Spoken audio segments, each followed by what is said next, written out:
The Lakers once again are finding themselves at the All-Star break.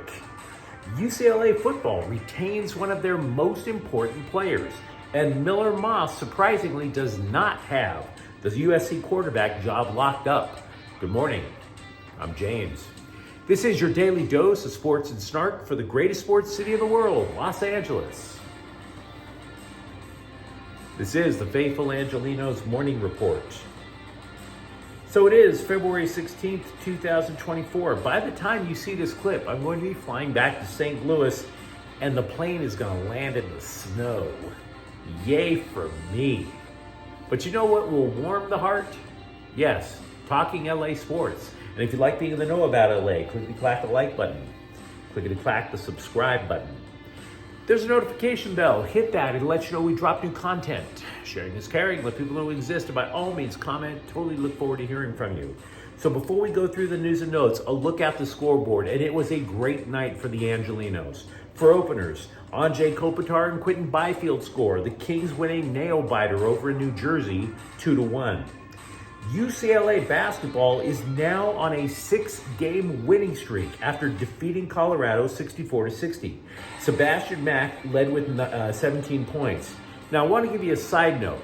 Yesterday's clip, I mentioned that I believed UCLA's only shot to get to the NCAA tournament was by winning the Pac-12 tournament. Is it possible that I'm wrong? Of course it is. The LA Times poses a counter-argument. If UCLA wins its final 6 regular season games, they'll have 20 wins. Now, that's not going to get them in automatically, but it will put them on the edge. You figure that with a decent tournament run, yeah, maybe. Meanwhile, Isaiah Collier led with 15 points and USC defeated Utah 68-64. Meanwhile, there are no games involving any LA teams today, so we'll just get to the news. So, are we getting a sequel to last season? Anthony Davis wouldn't go so far as to say that about the Lakers, but unlike the first half of the season, when Darvin Ham was flopping one lineup after another and frankly looking lost while doing it, Davis does say that the Lakers have finally gained an identity. Quote, "We're starting to establish that we can be a fast-paced team, a team that likes to get into the paint, get to the line. Also be tenacious on the defensive end. This is what we have to be. This is who we are," unquote. Now, the Lakers hit the All-Star break 4 games over 500 for the first time since December. And as part of this change, Davis said the team has collectively demanded more from Rui Hachimura. And frankly, he must have gotten the message. Hachimura, as you might recall, dropped 36 points on Utah on Wednesday. So maybe the Lakers have finally turned a corner. I'm not necessarily saying they're better than Denver, but maybe, just maybe, turned a corner. When Deshaun Foster was hired to replace Chip Kelly as UCLA football coach, the first task was immediate. Keep the core before it flees into the transfer portal. It was one of the primary reasons that UCLA's athletic director, Martin Jarmon, gave himself only 4 days to find Kelly's replacement. He knew the writing was on the wall. No coach, no real reason to stay. Now, we are obviously unaware of how the rest of the roster will turn out, but suffice it to say Foster salvaged one of the biggest pieces of the puzzle. TJ Harden said he would have likely entered the portal until Foster, who coached UCLA's running backs last year, got the gig. Quote, "I had always hoped I could stay here. This is home for me. My mom told me last week, quote, be patient and everything will work out. I'm 1,000% staying here." Now, Harden's return can't be understated for the Bruins. If you remember going into last season, the question was, who was going to replace Zach Charbonnet, right?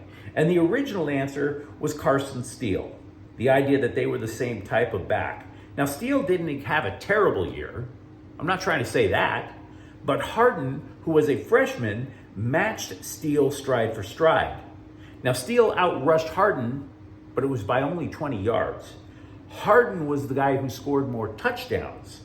Considering that Foster, and likely just like Kelly before him, wants to establish the run, UCLA would clearly be in a real pickle if they didn't have TJ Harden. Meanwhile, over at Heritage Hall, Miller Moss still doesn't have the number one quarterback job locked up for USC. Lincoln Riley said he wants Moss, who of course, as we recall, was just dynamite in the Holiday Bowl, and the transfer from UNLV, Jaden Maeva, to quote, duke it out, unquote, in spring ball. Now, by the way, if you're wondering, spring ball for the Trojans begins on March 19th. The spring game at the Coliseum will be held April 20th. And if you want to know something stupid, of course you do. The spring game of a team heading to the Big Ten Conference, it's going to be broadcast on the Pac-12 network. And then I'm assuming after that, you're just going to hear beep, like a flat line in a hospital. Somebody play taps for that network, I swear. Meanwhile, defensive coordinator D'Anton Lynn told the LA Times that, of course, he will install the same defense he ran at UCLA, but he will also install it at the same manner, which is to say, slow as hell. Now, this actually drove UCLA's players nuts last year, but obviously the results were profound. Quote, "We want it to be as simple as possible.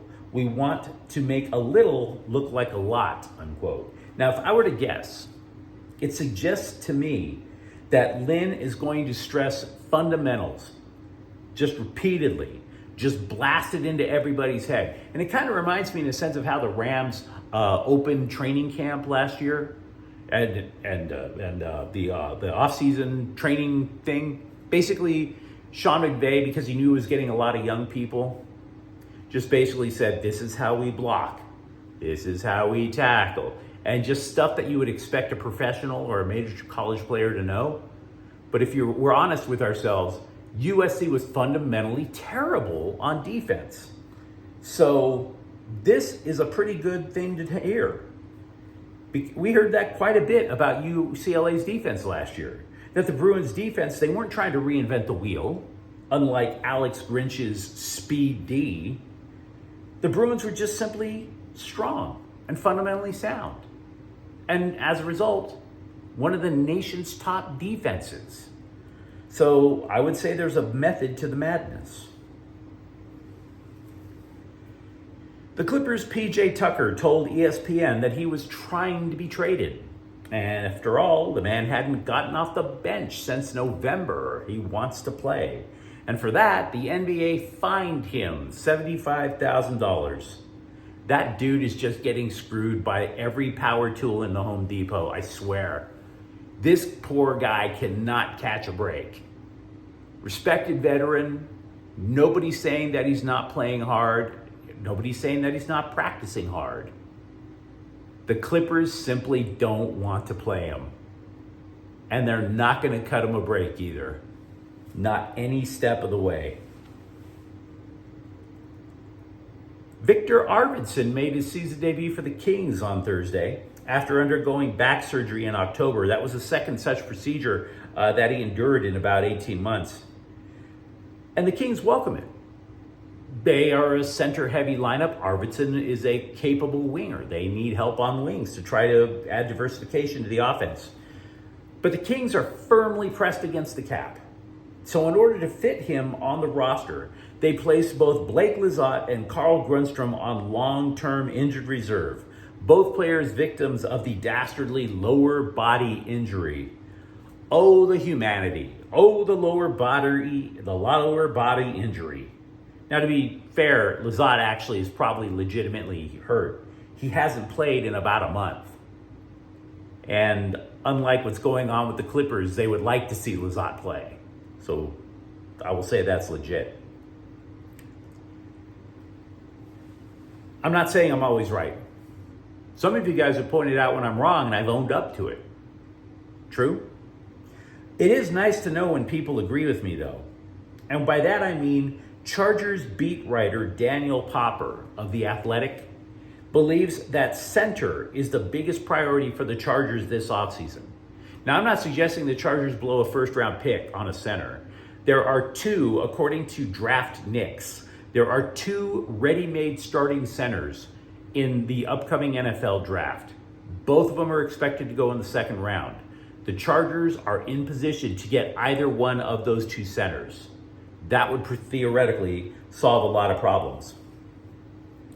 And something else about the Chargers that I've been debating whether I should share it. But with the NBA All-Star break on, sometimes there just isn't as much going on, so brace yourself. Drew Tranquill, you remember him? He left the Chargers, he signs with Kansas City. The Chargers didn't even try to retain him. And when he left, Chargers fans were not happy about it.